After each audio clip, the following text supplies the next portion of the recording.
From everything that God has taught me, I just want to say this, and this is my opinion, but from what I observed in the clip that I've seen and a video that I watched before I seen this clip of Mike Todd, who is really his no man? Who is really his no man? And out of everything that I've seen, so many people are quick because before I even say what I'm about to say, we already know in the Bible there are a lot of great spiritual people that have fallen.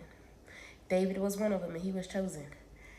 And I believe in this generation, God is trying to raise up his children that will stand on his firm foundation, because there are about to be people that are about to fall. But at the same time, don't judge someone because you don't know what they're going through. And I feel like that if there was somebody that was telling him no, I don't think that he would have gotten as far as he's gotten. I believe that everything that God has taught me, because there's order in everything. Before you sit up here and bring someone to the front of the church, before you outcast and rebuke people publicly, there's order to it. You have to talk to that person personally. Then if they're not getting it, you bring 1 or 2, 3 witnesses. And then the third, fourth time, then you take it publicly to people that are spirit-led, not worldly people. Worldly people are going to criticize worldly people.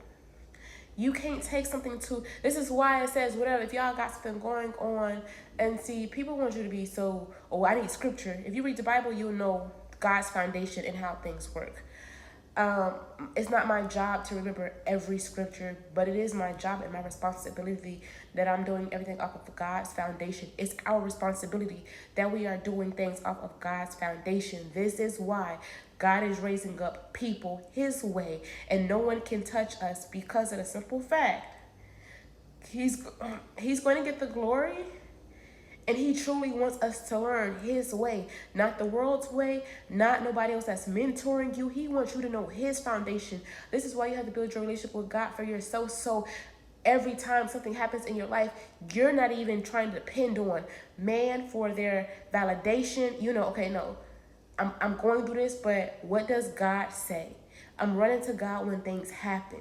And this is why I feel like that God is doing a lot of things that's not new under the sun, but it's new to us because it's our first time going through it. When it comes down to, while God is healing us and taking us on journeys, not just for ourselves, but so people can see God in everything, and in us, in marriages, from everything. Because seeing a girl say, which I think this is very different, why do I gotta stop smoking and drinking and doing what I'm doing when Mike Todd makes it cool? But if I hear, CeCe Winans or Shirley Caesar talk, I'm convicted. That's dangerous. People are so focused on their titles that they become worse off. But if you had the right counsel, if you had the right people in your corner, it wouldn't got that far. And then on top of it, I don't know this man, so this is my opinion. The first person that's supposed to have your back and tell you if you're wrong is your spouse. Is his wife telling him something and he's not either listening to her, or is she condoning what he does because he's the man? Your wife should have your ear.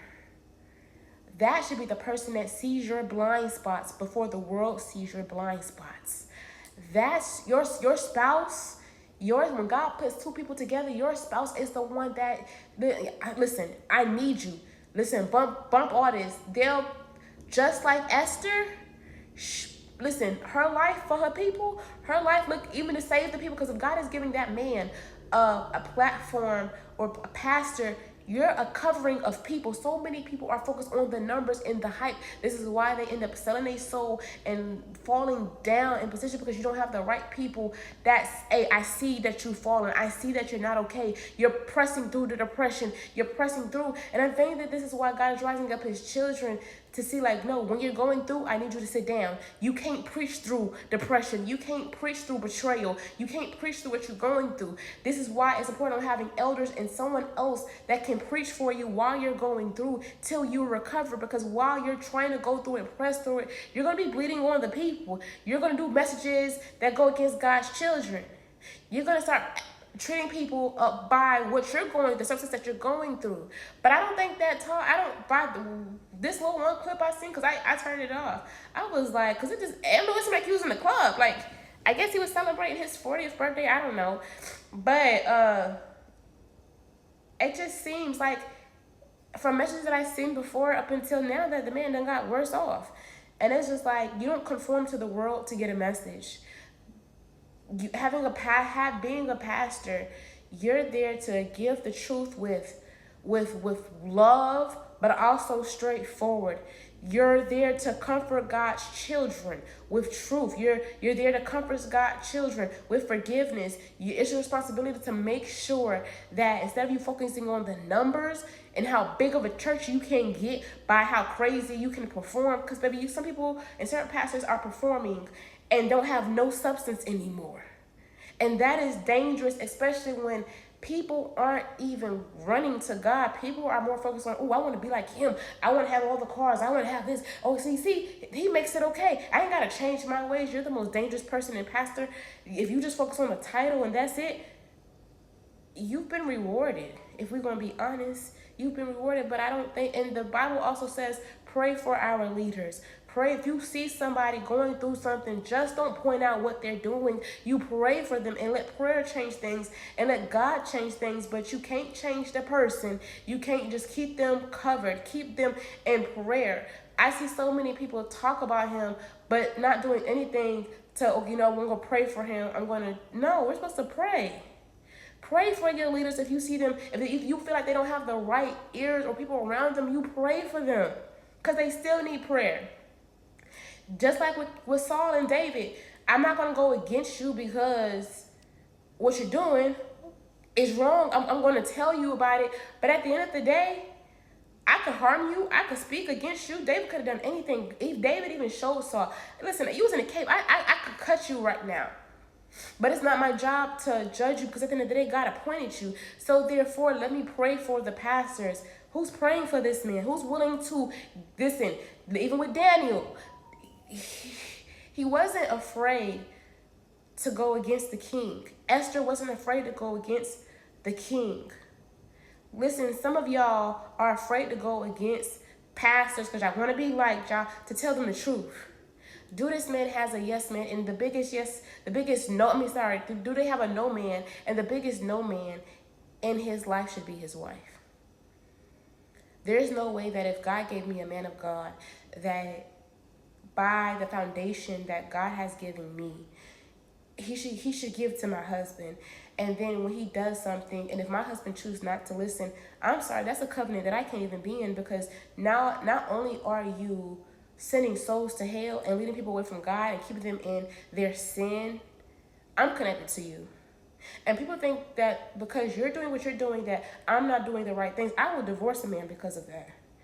This is why it's so important that you're in the right covenant, that you're with the right person that understands, listen, I know I'm going to stumble. Have my back. Tell me the truth.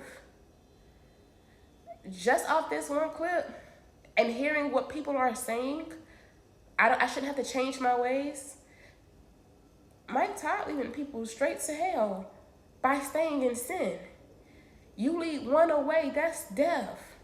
Who is in these pastors' corners? Who's in these leaders' corner? Then so many people will hate on people in the church that God sends in, and to try to bring in order, try to bring in his prophets, try to bring in his evangelists and churches to bring awareness to what's going on. But because certain leaders have the wrong people around them, the only people that have their ear are the ones that condone what they're doing. And this is where people get outcasted and people don't want to be in church anymore, that God are using, and this is what discourages God's children that are truly walking with him. And it's just like, why be in a place that suffocates your gift? Why be in a place that where things are going sideways when there's no order, there's no organization, and people are just doing what they want to do because of their title?